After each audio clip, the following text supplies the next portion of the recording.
చెక్కుబండతో నేను సాంస్కృతిక వారధి కడితే ఆ తరువాత సైబరాబాద్ అనే కొత్త నగరాన్ని పుట్టించి తెలుగు నేలకు ఆధునిక ప్రపంచానికి సాంకేతిక వారధిని కట్టించిన వాడు చంద్రబాబు. లక్షల రూపాయల జీతం గురించి ఏమారైనా కలగన్నామా?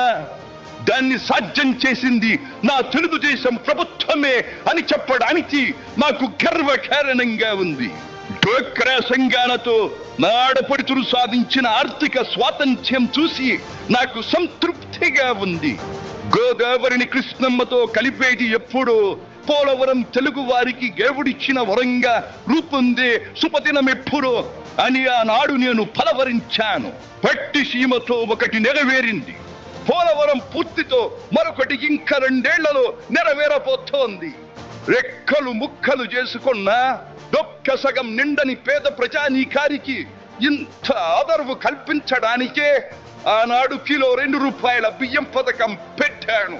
అటువంటిది P4 కార్యక్రమంతో పేదకు పేదరికం నుండి విముక్తిని కలిగించి బంగారు కుటుంబంగా తీర్చిదిద్దే చంద్రబాబు ప్రణాళిక అహో అద్భుతం, మహాద్భుతం.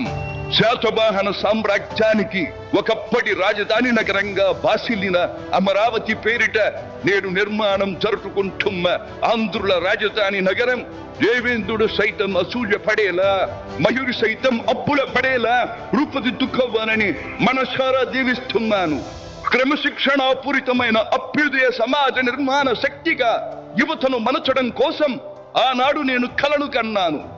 యువగణానికి ప్రాధాన్యమిచ్చి యువశక్తికి పదును పెట్టి నా కలను నేడు తీరుస్తున్నాడు నా మనవడు లోకేష్. అంతేకాదు, అధికారానికి సరైన నిర్వచనం మానవ సేవ అని ఆనాడు నేను పాటించిన నియమాన్ని నేడు గతంలో ఆచరించి పార్టీ కార్యకర్తకైనా సాధారణ పౌరుడికైనా అండగా నిలుస్తూ నా వారసత్వానికి వన్నెదిస్తున్నాడు లోకేష్.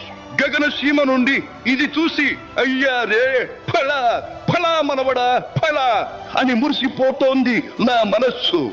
ఈ దేశం మనది, దేశ సమైక్యతే మా సిద్ధాంతం, మా రాష్ట్రాభివృద్ధే మా దేశాభివృద్ధే మా లక్ష్యం అంటూ ఆనాడు నిత్యం నినదించేవాడి.